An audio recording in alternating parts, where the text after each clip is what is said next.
Assalamualaikum warahmatullahi wabarakatuh. Waalaikumsalam warahmatullahi wabarakatuh. Alhamdulillah, wassalatu wassalamu ala sayyidina Rasulillah, sayyidina wa maulana Muhammad ibn Abdullah wa ala alihi wa sahbihi wa mawala. La haula wa la quwwata illa billah, amma ba'd. Bapak-bapak, ibu-ibu, saudara-saudara kaum muslimin rahimakumullah. Sudah menjadi keyakinan dalam kehidupan kita bahwa segala yang ada permulaannya tentu akan ada penghabisannya. Setiap yang punya awal mesti akan punya akhir. Tidak ada keabadian dalam kehidupan dunia ini. Semuanya datang dan pergi silih berganti, berubah oleh pergeseran masa dan pertukaran waktu. Demikianlah kalau kita mau merenungi kehidupan dari alam di sekitar kita. Sejak dari kehidupan tumbuh-tumbuhan, binatang, sampai kepada kehidupan kita, makhluk bernama manusia. Lihatlah kita manusia misalnya. Dimulai sejak kita terlahir ke alam ini, keluar dari alam rahim ibu, menjadi bayi yang merah tidak berdaya, untuk kemudian berangsur meningkat menjadi anak-anak. Dari kehidupan anak-anak berubah lagi kita menjadi remaja dengan segala keceriaan dan kelincahannya, dan dari masa remaja naik lagi kita memasuki usia dewasa, untuk kemudian berangsur memasuki hari tua. Lalu setelah kita memasuki hari tua, sehari, seminggu, sebulan, setahun, sampailah kita kepada batas waktu yang telah ditentukan oleh Allah, yang dinamakan ajal, dan bertemulah kita dengan yang disebut maut. Ini merupakan kepastian dalam kehidupan. Kalau saja kita mau merenung perubahan-perubahan yang terjadi pada diri kita, seharusnya membuat kita insaf dan sadar. Di kala remaja kita begitu lincah, punya rambut yang hitam ikal berderai, punya lesung di pipi, punya senyum yang indah menawan setiap orang yang melihat, punya kulit yang kencang dan bersih. Manakala kita memasuki hari tua, perubahan frontal pun terjadi. Kulit mulai jadi keriput, rambut yang tadinya hitam ikal berderai mulai memutih, nikmat berkurang, gigi yang tadinya utuh dan sanggup mengunyah apa saja, satu demi satu permisi meninggalkan kita. Sangat boleh jadi, dikala remaja kita senyum semua orang terpikat. Dikala hari tua dengan kulit yang keriput dan gigi yang tidak ada lagi, manakala kita senyum, mungkin orang bakal lari dari sekitar kita. Kemana keindahan yang tadinya begitu menawan? Kemana senyum lesung pipit yang tadinya menarik perhatian orang? Pergi meninggalkan kita, berubah oleh pergeseran masa dan pertukaran waktu. Nah, bila maut datang menjemput kita, selesailah kehidupan sampai di situ? Ternyata belum.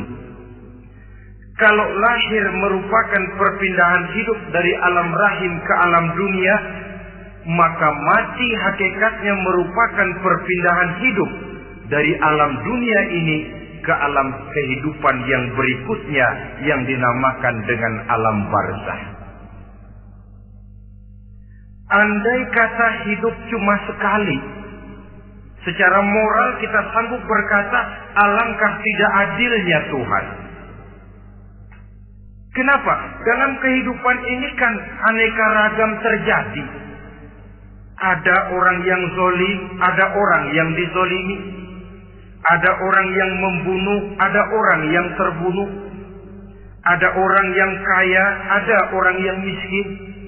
Ada orang yang jujur, ada orang yang menghalalkan segala cara. Sehingga banyak ketidakadilan yang terlepas daripada pengadilan dunia. Lalu orang pun bilang, di dunia ini katanya banyak pengadilan tapi sulit keadilan. Di dunia ini mudah mencari pengadilan tapi sulit untuk mencari ketidakadilan. Andai kata hidup cuma sekali, tidak akan ada hidup sesudah hidup yang sekarang ini. Bagaimanakah nasib mereka yang lepas dari pengadilan dunia ini? Alangkah tidak adilnya Allah, andai kata tidak ada kehidupan sesudah hidup yang sekarang. Tentulah akan terjadi di mana orang menghalalkan segala macam cara untuk mencapai tujuan. Yang penting kan saya kaya, yang penting kan saya punya jabatan dan kedudukan tinggi. Kalau perlu jilat atas, jilat atas. Kalau perlu sikut kiri kanan, sikut kiri kanan. Kalau perlu injak bawah, injak yang bawah. Ini prinsip daripada orang-orang komunis. Dan pantas karena mereka tidak percaya kepada kiamat.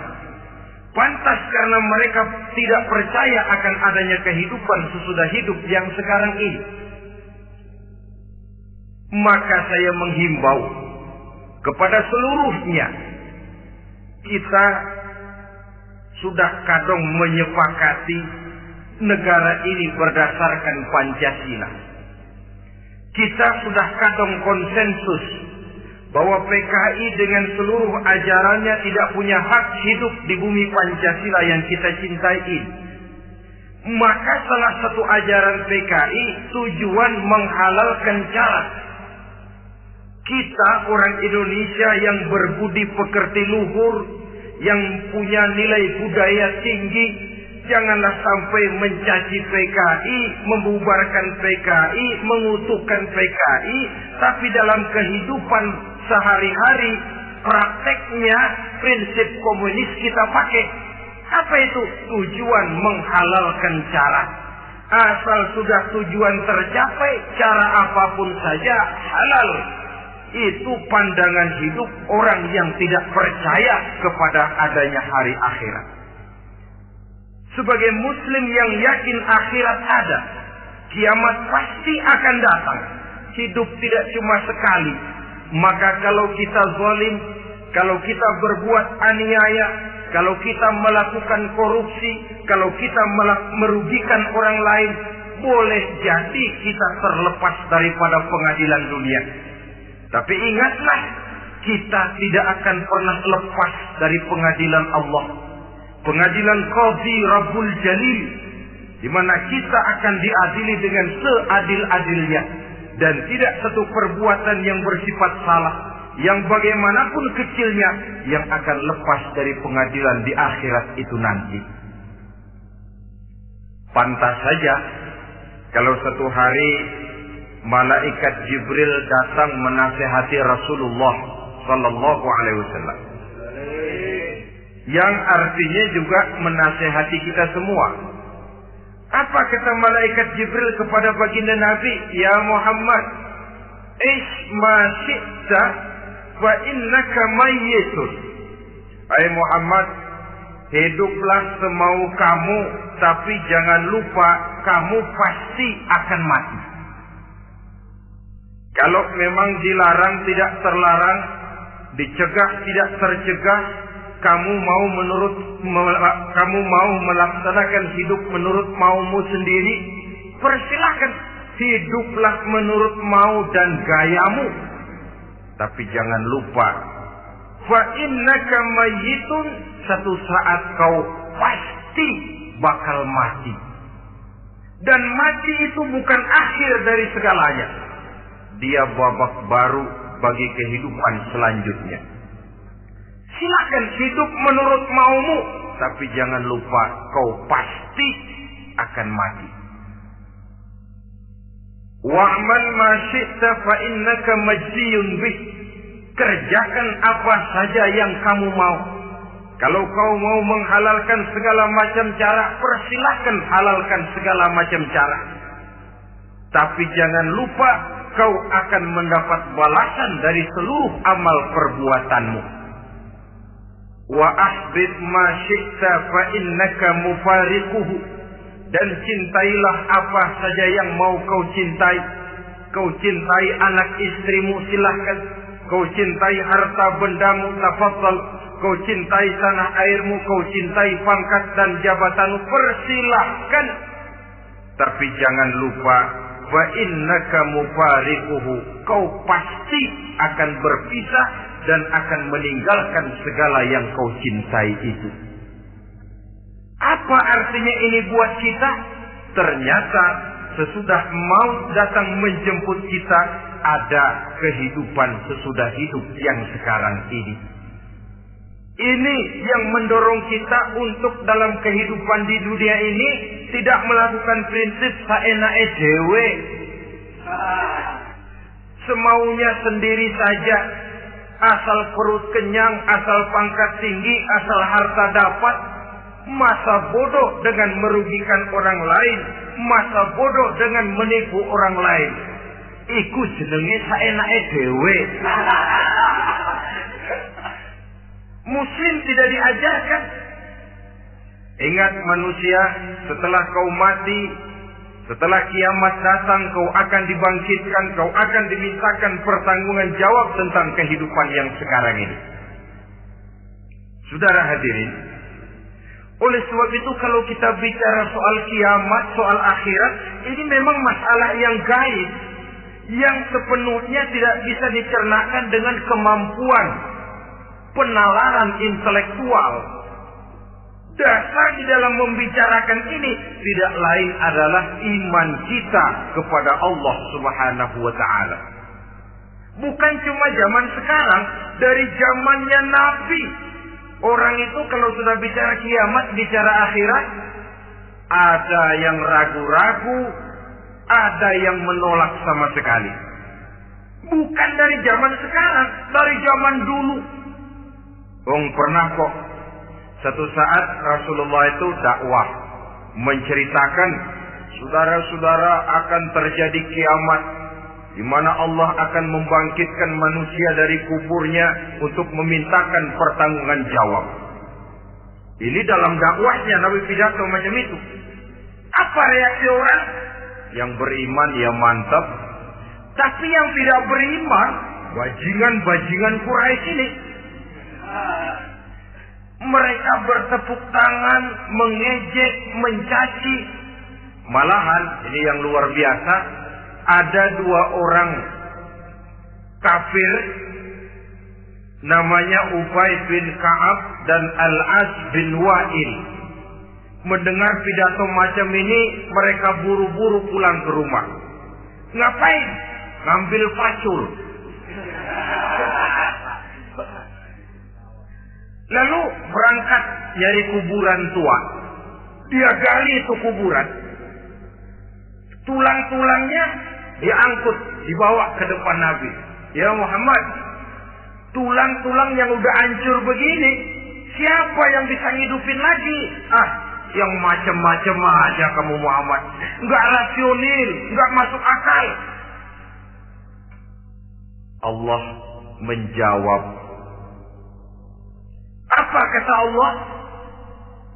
وَضَرَبَ لَنَا مَثَلًا وَنَسِيَ خَلْقَهُ قَالَ مَنْ يُحْيِي الْعِظَامَ وَهِيَ رَمِيمٌ قُلْ يُحْيِيهَا الَّذِي أَنْشَأَهَا أَوَّلَ مَرَّةٍ وَهُوَ بِكُلِّ خَلْقٍ عَلِيمٌ.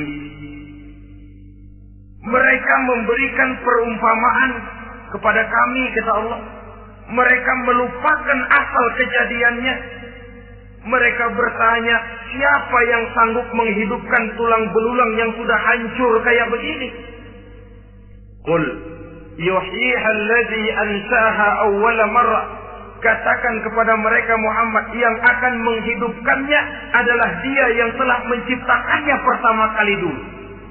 Kalau Dia sanggup menciptakan, Dia tentu lebih sanggup lagi untuk mengembalikan reproduksi ciptaan itu sebagaimana semula. Yang paling kasihan yang ragu-ragu, akhirat itu ada apa enggak sih? Kiamat itu ada apa enggak sih? Lantaran ragu-ragu, terombang-ambing dia antara harapan dan putus asa, antara kenyataan dan idealisme. Ada yang buta sama sekali 100% terhadap keadaan-keadaan sesudah mati. Perhatian mereka hanya tercurah kepada kehidupan sebelum mati. Yang mereka perhatikan siang dan malam tidak lebih daripada urusan perut. Pergi pagi, pulang sore, peras keringat, banting tulang.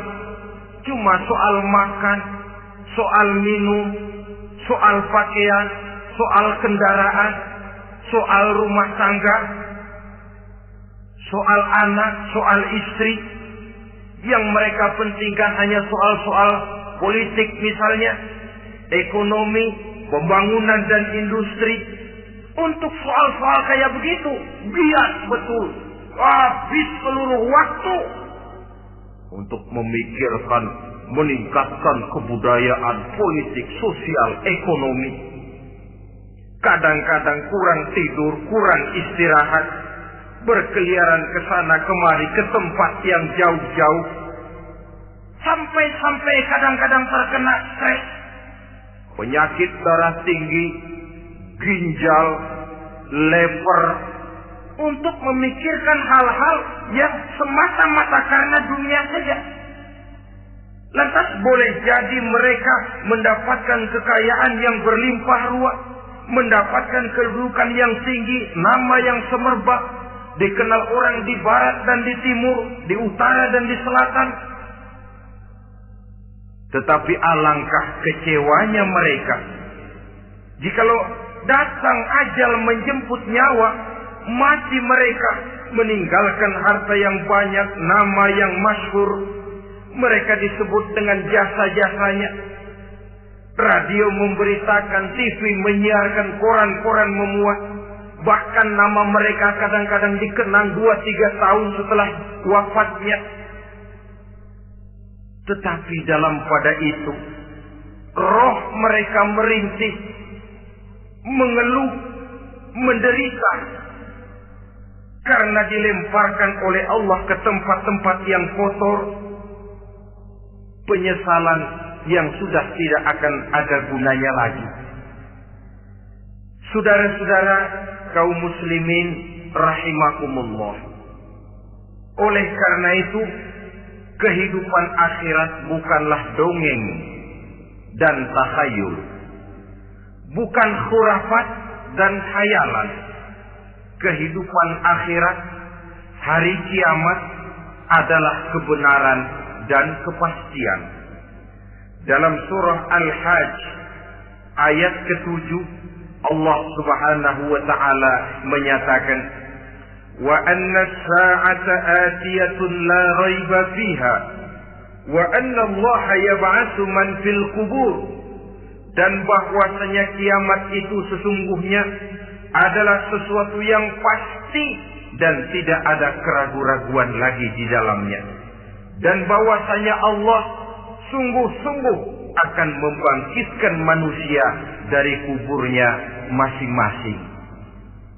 Nah, kalau kita sudah yakin kiamat sesuatu yang pasti adanya, akhirat sesuatu yang pasti adanya, dari mana pembicaraan tentang kiamat ini kita mulai? Tentu dari diri kita. Marilah kita mencoba melihat proses perjalanan hidup ini sampai kita memasuki kiamat. Hadirin, tidak ada makhluk secantik manusia. Tidak percaya, pernah ke Ragunan? Saudara masuk ke kebun binatang. Segala macam makhluk ada di situ. Ratusan macam jenis binatang. Bandingkan dengan saudara, kira-kira cakep mana?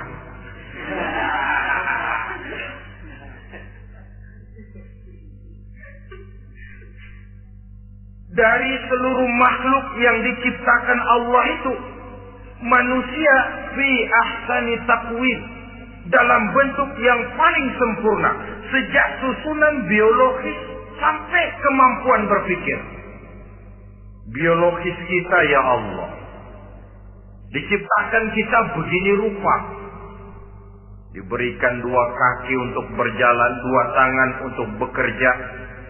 Diberikan 2 mata, dua-duanya di depan. Pernah saudara mikir kalau mata kita yang satu di depan, yang satu di belakang? Rasanya nggak laku kacamata.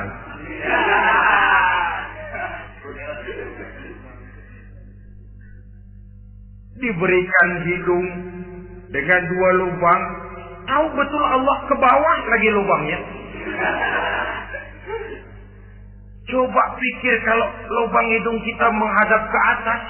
Aduh, kalau musim hujan repot jagain hidung. Laqad khalaqnal insana fi ahsani taqwim. Sungguh telah kami ciptakan manusia dalam bentuk kejadian yang paling sempurna ketimbang makhluk-makhluk Allah lainnya. Nah, kesempurnaan manusia ini oleh karena hidupnya terdiri dari 2 unsur pokok. Pertama unsur jasmani dan kedua unsur rohani. Jasad dan roh. Jasad yang terlihat sekarang ini, potongan saudara yang ngejedok di depan saya ini jasad saudara. Ini yang berasal dari saripati makanan yang dimakan oleh bapak ibu kita. Lalu hasil kerjasama yang baik antara ibu dengan bapak, terwujudlah kita. Kalimat langsungnya jasad ini berasal dari tanah yang tadi berubah dari bayi, remaja, dewasa, meningkat hari tua. Yang berubah itu jasmani kita. Kenapa? Karena jasmani itu materi, benda, daya tahannya terbatas. Dia berubah oleh pergeseran masa dan pertukaran waktu. Apa ada orang makin tua makin cakep? Jasmani oleh karena dia materi, dia berubah oleh pergeseran masa dan pertukaran waktu. Nah, yang menyebabkan jasmani itu bergerak karena ada roh di dalamnya. Ini yang menyebabkan kehidupan. Ini yang menjadi sumber kehidupan, pusat kesadaran dan pengertian dalam kehidupan manusia. Tanpa roh dalam diri kita, maka jasad kita pernah lihat orang mati. Itu kalau orang mati, coba perhatikan. Apanya yang kurang? Kupingnya masih ada, tapi sudah tidak sanggup mendengar. Matanya masih lengkap, tapi tidak mampu melihat. Jangankan melihat, terbuka saja tidak. Mulutnya masih ada, tapi sudah tidak bicara lagi. Telinganya cukup, tapi sudah tidak sanggup mendengar. Kakinya lengkap, tapi tidak mampu lagi berjalan. Apa penyebabnya itu? Ternyata jasmani kita, jasad ini, manakala sudah ditinggalkan oleh roh, dia tidak akan bisa berdaya apa-apa. Tidak mampu berjalan, tidak pula berbuat, tidak pula bekerja apapun saja. Saudara-saudara, dua-duanya punya kebutuhan. Jasmani ada kebutuhannya, rohani pun ada kebutuhannya. Jasmani yang jelas perlu makan, perlu minum, perlu tidur, perlu pakaian, dan sebagainya. Nah, apabila saat berpisah datang, ajal sampai, berpisahlah roh dan jasad. Dan itulah yang dinamakan dengan maut. Jadi apa sih mati itu? Mati adalah berpisahnya roh dengan jasad. Sebab itu Islam sangat menganjurkan kita untuk banyak-banyak mengingat mati. Bagaimana caranya mengingat mati?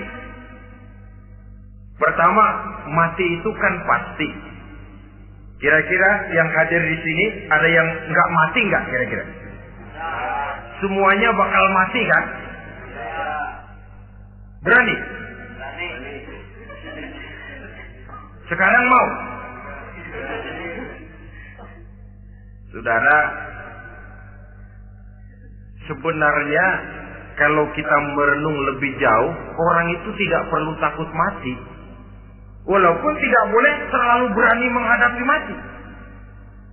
Karena bagaimanapun takutnya kita kepada mati, toh dia pasti datang. Bagaimanapun beraninya kita mati, kalau belum ajal, dia tidak mati juga.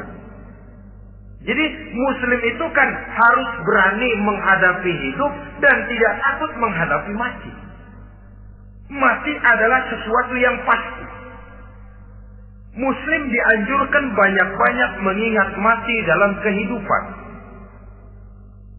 Caranya bagaimana? Pertama,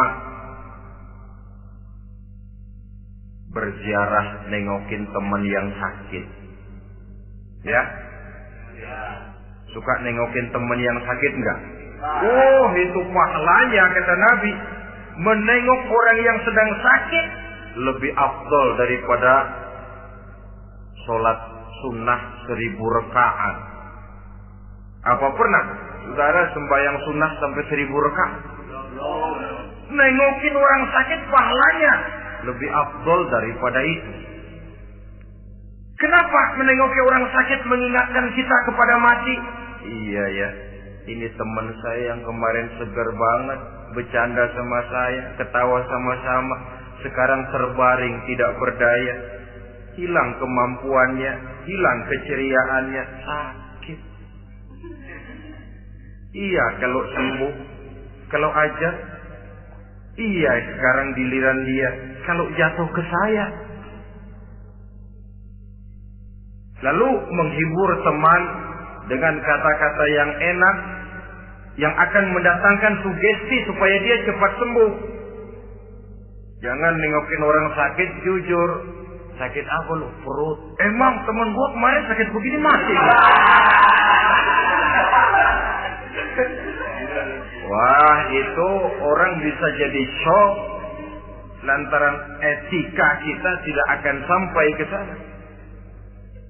Menjenguk orang sakit akan mengingatkan kita kepada mati. Apalagi ziarah kubur. Ada yang orang tuanya sudah meninggal? Nah, kalau ada, ya tidak bisa tiap hari, sekurang-kurangnya seminggu sekali. Jumat pagi misalnya, ziarah kita ke kubur. Sehingga kalau kita masuk kubur kan ada etikanya. Assalamualaikum ya ahlal kubur wa inna insyaallahu bikum lahiqun. Hai penduduk kubur, keselamatan bagi kamu dan kami yang masih hidup sekarang ini insyaallah pasti bakal nyusul kamu. Iya, yang kemarin gagah benar sekarang terbaring tanpa daya. Ini unggukan kuburannya. Yang kemarin ada sekarang sudah tidak ada. Kemana dia? Kami satu saat pasti akan begini. Ingat mati. Lalu apalagi yang bisa membuat kita ingat kepada mati? Mengawal jenazah. Bukankah sangat dianjurkan oleh agama?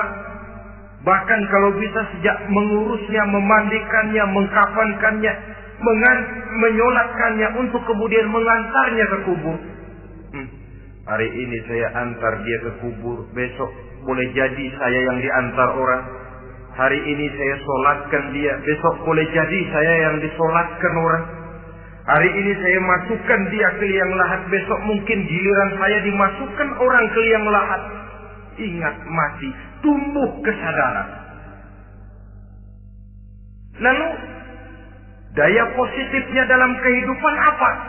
Nah, saudara-saudara hadirin, orang yang mengingat mati bukan lantas menjadi lemah dalam kehidupan, menjadi putus asa, sedikit semangat, terbentur kesulitan, mudah frustasi. Bukan itu tujuannya kita diperintah mengingat mati. Jelasnya Islam menganjurkan kita untuk mengingat mati guna maksud-maksud yang positif, supaya orang lalu sadar hidup ini cuma sebentar. Maka mumpung hidup, nah ini mumpung, tapi mumpung yang baik. Mumpung hidup, maka hidup yang singkat ini harus saya pergunakan dengan sebaik-baiknya, melakukan kebajikan yang sebanyak-banyaknya, menjauhkan rasa malas, menunggu keajaiban yang datang dari langit, berleha-leha, bermain-main, sementara maut kalau dia datang tidak pernah main-main. Pantas kalau seorang penyair bernama Syauqi memesankan, tazawwad bitaqwa fa innaka la tadri idza hanna al-lailu hal ta'ishu ila al-fajr, kam min sahihin mata min ghairi illatin wa kam min alilin 'asha hinan min ad-dahri. Persiapkan dirimu dengan takwa, sebab kamu tidak tahu apabila malam datang kamu masih bisa hidup apa enggak besok pagi.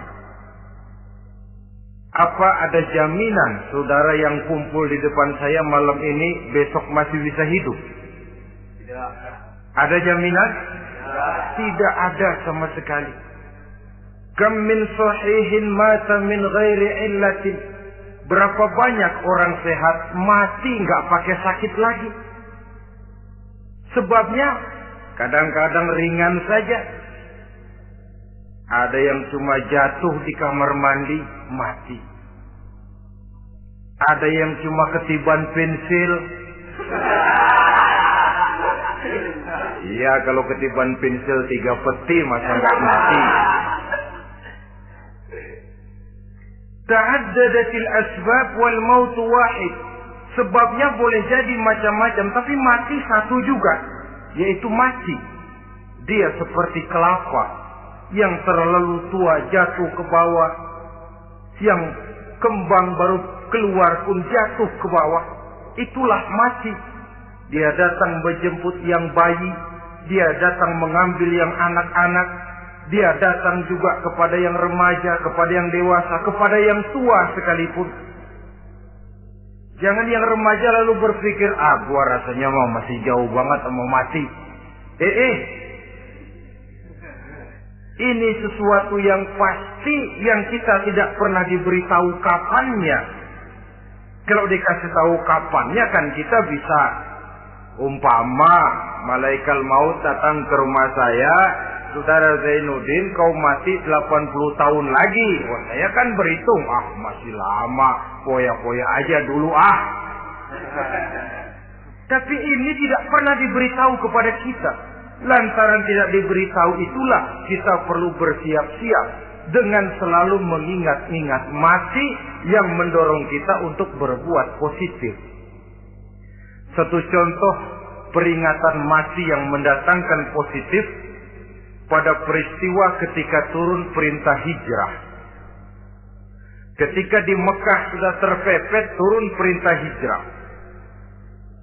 Ini sahabat yang berangkat hijrah, jangan dikira semua bulat hati. Ada yang mikir, kalau saya hijrah berangkat dari Mekah ke Madinah, nanti di tengah jalan dicegat oleh kafir Quraisy lalu dibunuh, mati saya. Takut mati. Allah peringatkan, kullu nafsin za'iqatul maut. Kamu disuruh hijrah saja takut mati, padahal kamu tahu semua yang hidup bakalan mati. Diam saja di Mekah mati, hijrah ke Madinah pun akan mati. Mendengar ayat ini, Sayyidina Umar bin Khattab seperti dibakar semangatnya. Kalau sebagian sahabat hijrah sembunyi-sembunyi, beliau mau hijrah itu malah bajingan Quraisy dikumpulkan dekat Ka'bah. Pidato, ya ma'syara Quraisy, dedengkot Quraisy, dengerin. Besok pagi yang namanya Umar bin Khattab mau hijrah dari Mekah ke Madinah. Siapa yang kepengen kepalanya berpisah dengan badannya, persilahkan cegat Umar di jalanan. Besok dengan tenang dia berangkat hijrah, gak ada yang berani nyegat. Tuh Quraisy juga barangkali mikir, gue ngapain nyegat penyakit. Begitu ingat mati, timbul semangat juang, timbul semangat berbuat. Ini ingat mati yang positif, bukan yang melemahkan semangat. Dah jangan kerja rajin-rajin dah, lu bakalan mati. Ini ingat mati yang salah pasang. Ingat mati seharusnya mendorong manusia untuk berbuat lebih tekun. Allah memberikan peringatan, Qul innal mauta allazi tafiruna minhu fa innahu mulaqikum.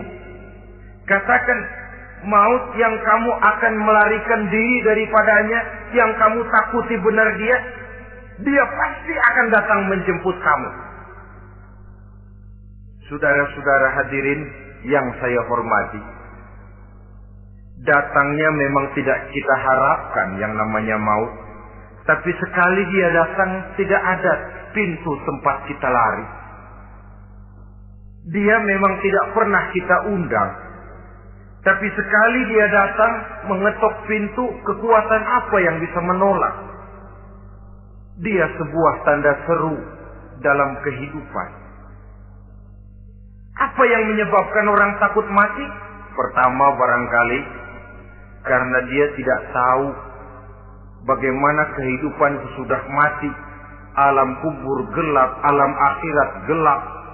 Sehingga dia bingung, lantaran bingung lalu jadi takut. Yang kedua boleh jadi oleh bayangan-bayangan dosa yang pernah dia kerjakan di dunia ini. Kerjanya cuma menumpuk dosa. Dia gembira, bahagia, tertawa di atas tumpukan dosanya. Merasa segan berpisah dengan seluruh kehidupan ini. Sehingga boleh jadi maut adalah sesuatu yang ditakutkannya benar dalam kehidupan. Tapi bagaimanapun takutnya, tidak ada tempat lari dari dia.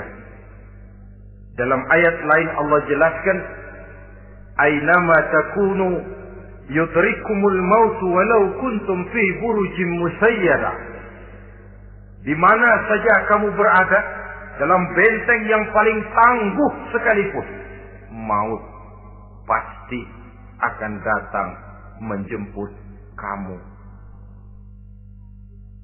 Nah, bagaimana caranya maut datang menjemput kita? Bila datang dia, sang malaikat pencabut nyawa, malaikat Israel namanya, hendak mengambil ruh kita. Dalam suasana macam begitu, di akhir kehidupan dunia, dalam berhadapan dengan sakaratul maut, terbagilah manusia dalam dua bagian besar. Pertama, yang menghadapi sakaratul maut itu dengan husnul khatimah, baik di akhirnya, sehingga pada saat ruhnya berpisah dengan jasadnya, kelihatan dia seperti senyum, mukanya cerah, Bahkan sebelum itu boleh jadi dia sempat meninggalkan pesan-pesan yang baik. Ada yang sempat azan, ada yang sempat baca Quran. Pernah kan nemui orang yang mau mati seperti itu? Yang sempat azan, yang sempat baca Quran, yang sempat meninggalkan wasiat-wasiat yang baik.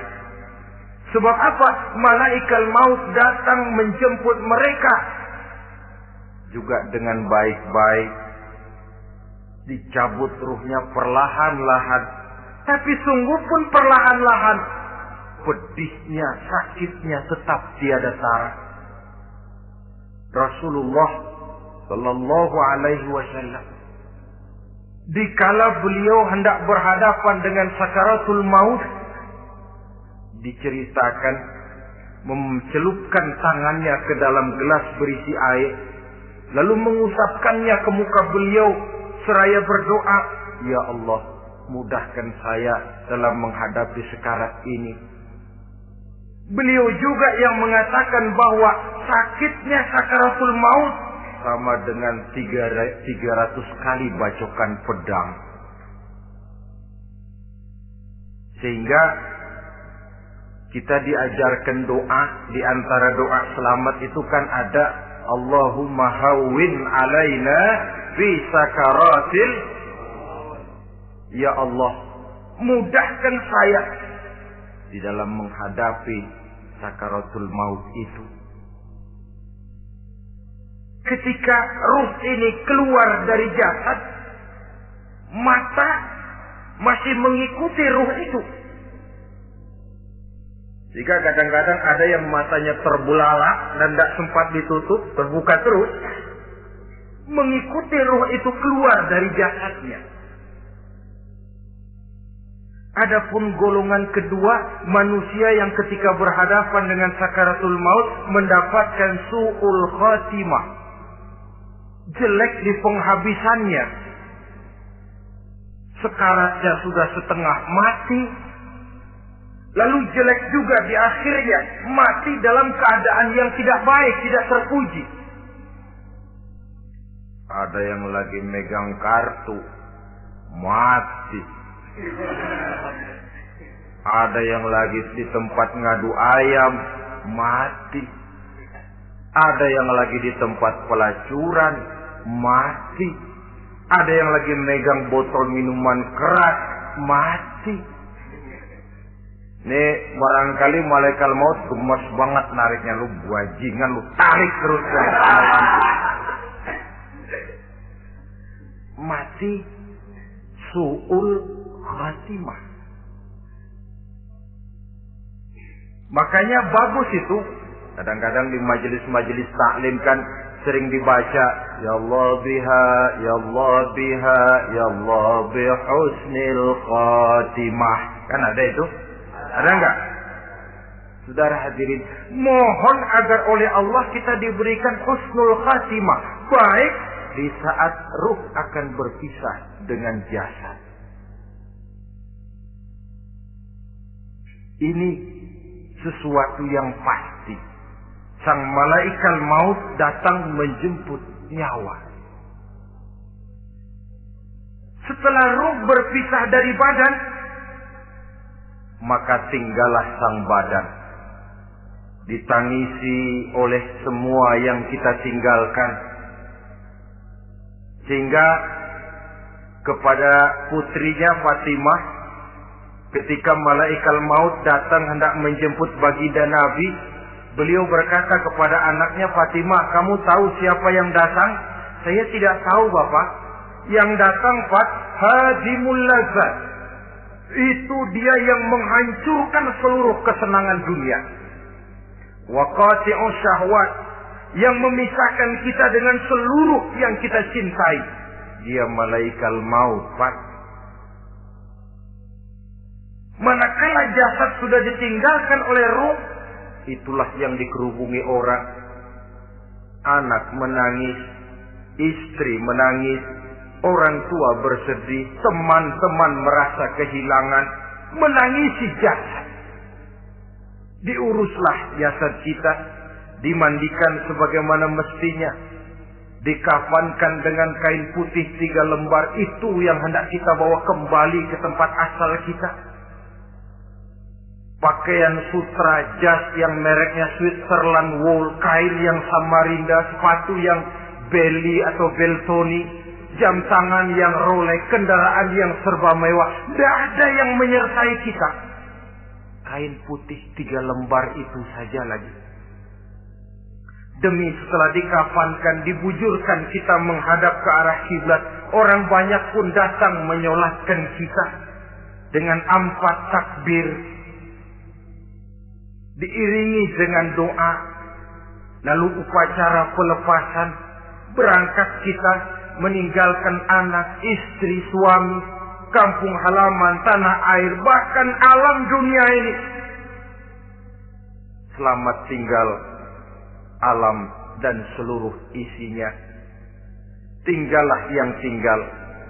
Saya akan kembali ke tempat asal dari mana saya datang, untuk kembali mempertanggungjawabkan seluruh perbuatan saya dalam kehidupan ini. Manakala upacara pelepasan selesailah sudah, dimasukkan kita ke keranda jenazah, digotong orang, bismillah wa ala millati rasulillah, dibawa ke tempat peristirahatan terakhir katanya. Padahal dulu kalau mau kita istirahat, ke villa lah kita, ke Bali lah kita, ke Hong Kong lah kita, ke tempat-tempat tamasya yang indah.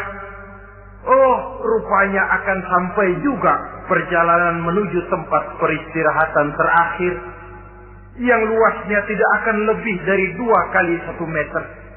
Diusung orang kita, diantarkan orang banyak. Manakala sampai ke atas liang lahat, pengusung jenazah dibuka, diturunkan kita ke liang lahat, dibaringkan. Gumpalan tanah akan jadi bantal kita. Muka dibuka, dihadapkan ke arah kiblat. Setelah itu ditutup liang lahat kita dengan kayu. Masih belum kurang, diuruk dengan tanah. Yang menguruk orang-orang yang tadinya mencintai kita, menyayangi kita. Tapi ketika jasad sudah ditinggalkan ruh, habis rupanya cintanya. Coba jasad kalau sudah ditinggalkan ruh, 3 hari aja di rumah serem. Ya mayit, siapa yang betah nemenin mayit?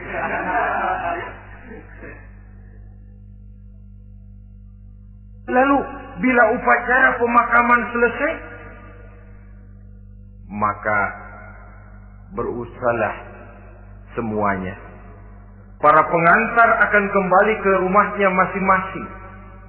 Maka masuk kita ke alam kehidupan, yaitu yang disebut alam barzakh atau alam kubur. Apa selesai hidup sampai di situ? Tidak. Hanya beberapa langkah setelah yang mengantar kita pulang, diriwayatkan dalam hadis Bukhari dan Muslim, bila seseorang sudah diletakkan di kuburnya, lalu yang mengantar kembali pulang, maka roh si mayit akan dapat mendengar bunyi terompah orang yang pulang itu. Bunyi terompahnya terdengar. Datang 2 malaikat menanyakan dia dengan pertanyaan-pertanyaan yang kalau bisa dijawab dengan betul. Dua malaikat yang bernama Munkar Nakir akan bilang, jawabanmu betul. Tenanglah kau di sini, naumatal arus.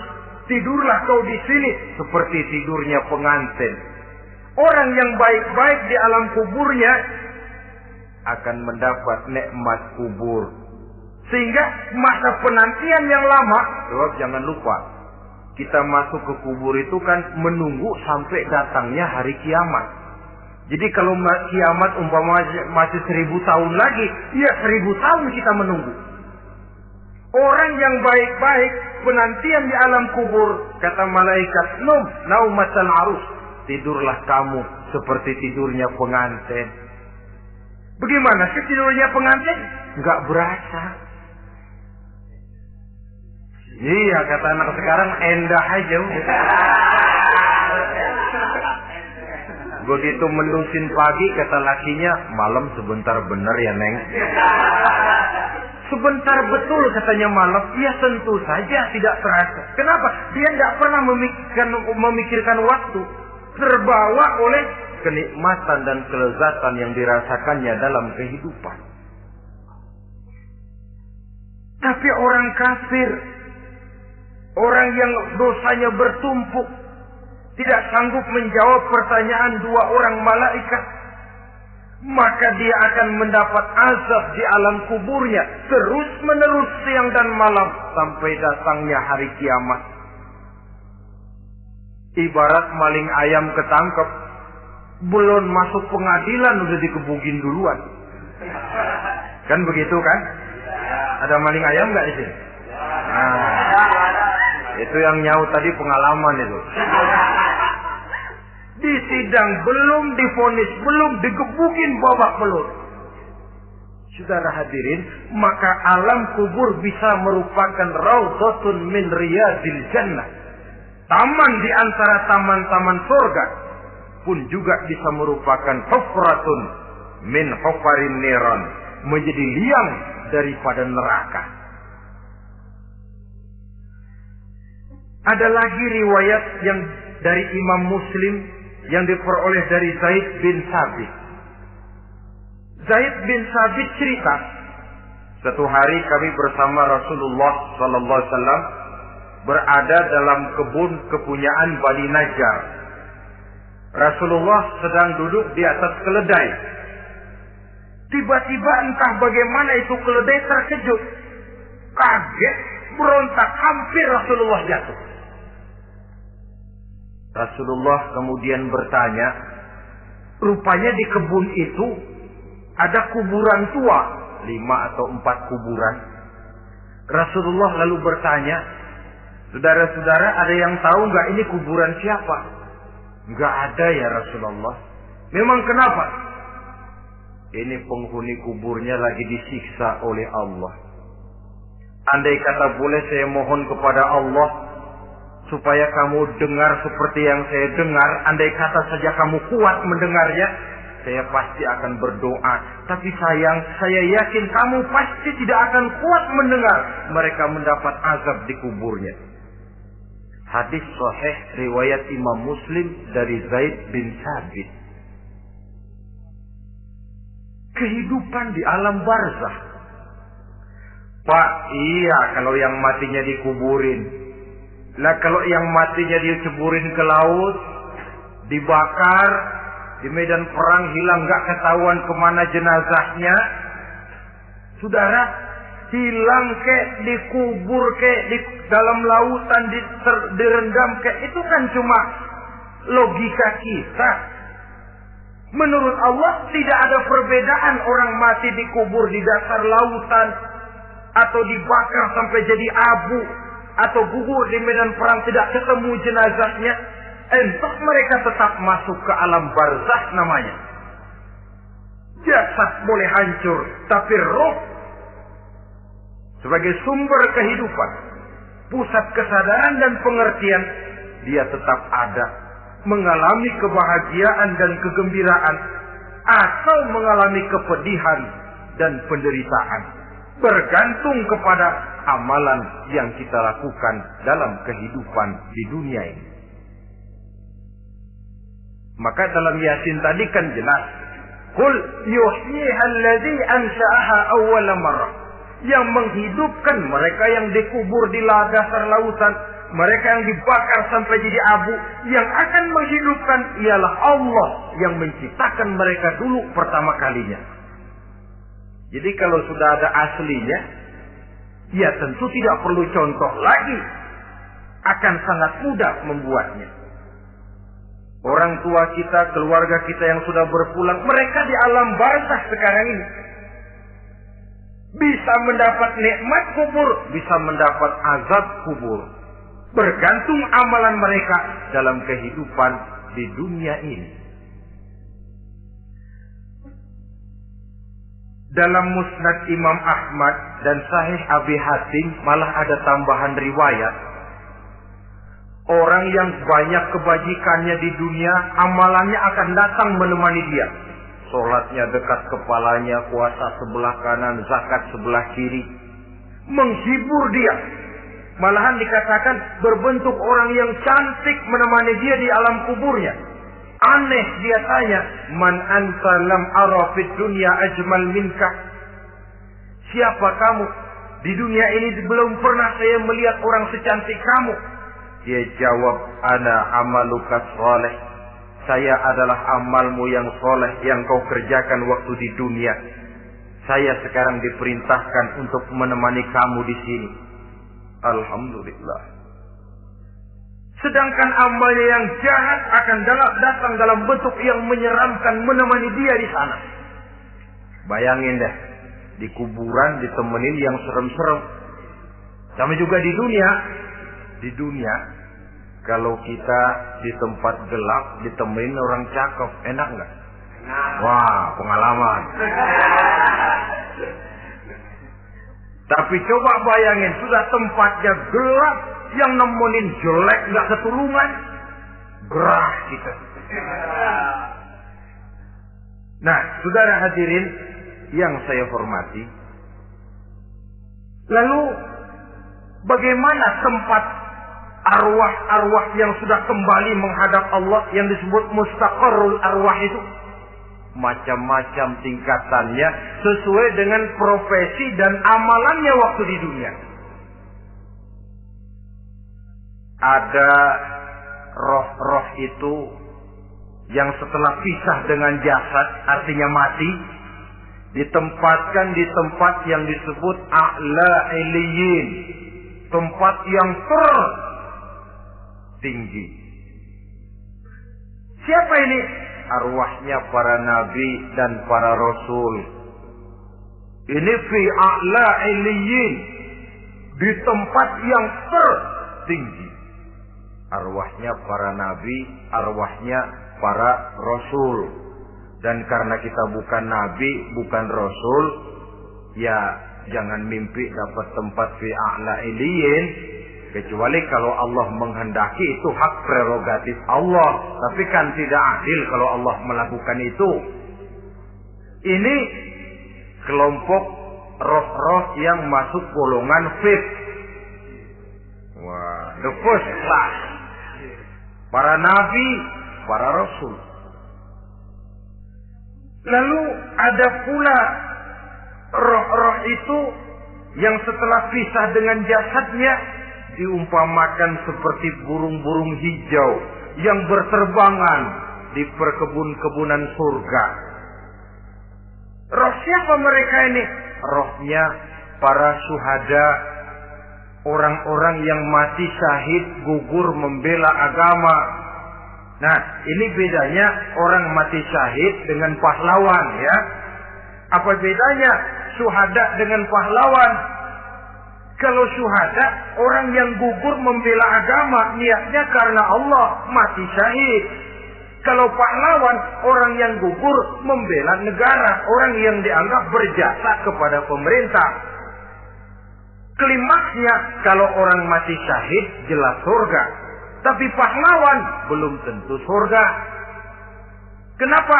Bergantung kepada negara macam apa yang dibelanya dan pemerintah model mana yang dibelanya. Di negara-negara komunis misalnya, banyak nggak pahlawan? Dengan sekian tanda jasa yang mati di medan perang dan sebagainya. Kira-kira pahlawan komunis masuk surga nggak? Ya, kalau pahlawan komunis masuk surga, kita nggak kebagian kapling di surga barangkali. Inilah bedanya pahlawan dengan orang mati syahid. Kemudian ada pula roh itu yang tertahan di pintu surga. Tertahan di pintu surga. Ini seperti tadi, orang yang mati syahid, tapi masih ada kaitan di dunia. Rasulullah pernah ditanya orang, ya Rasul, kalau saya maju ke medan perang bela agama, mati syahid, apa saya masuk surga? Iya, masuk surga. Kecuali kata Nabi, kalau masih punya utang. Nah, tertahan di pintu surga. Ada pula roh itu yang tertahan di alam kuburnya. Ini umumnya seperti tadi itu. Ada mempunyai dosa, mempunyai kesalahan, sehingga merasakan azab kubur. Ada juga roh itu yang tertahan di permukaan bumi. Mereka yang dalam hidup selalu menumpuk dosa-dosa yang besar, meninggal sebelum keburu untuk bertaubat. Saudara hadirin yang saya hormati, inilah yang kita khawatirkan. Sebab jikalau pada saat roh sudah datang, jikalau saatnya roh datang berpisah dengan jasad, menemukan sakaratul maut, saat itu taubat sudah tidak akan ada gunanya lagi. Masuk ke alam kubur, mendapat azab kubur, sampai datangnya hari kiamat. Berapa lama di alam kubur ini? Menunggulah kita sampai datang saatnya kiamat. Nah, saudara-saudara, apa tanda-tanda hari kiamat? Kapan dia akan datang? Bagaimana hal ihwal manusia pada saat terjadi kiamat? Bagaimana alam ini? Bagaimana perhitungan di padang mahsyar? Insya Allah akan saya ungkapkan pada bagian kedua dari ceramah ini. Insya Allah kita akan lanjutkan pembicaraan ini sampai kepada terminal paling akhir, surga dan neraka. Inilah saja pertemuan kita pada kesempatan kali ini. Terima kasih banyak atas segala perhatian. Mohon maaf atas segala kekurangan. Wabillahi taufiq wal hidayah. Wassalamualaikum warahmatullahi wabarakatuh. Waalaikumsalam warahmatullahi wabarakatuh.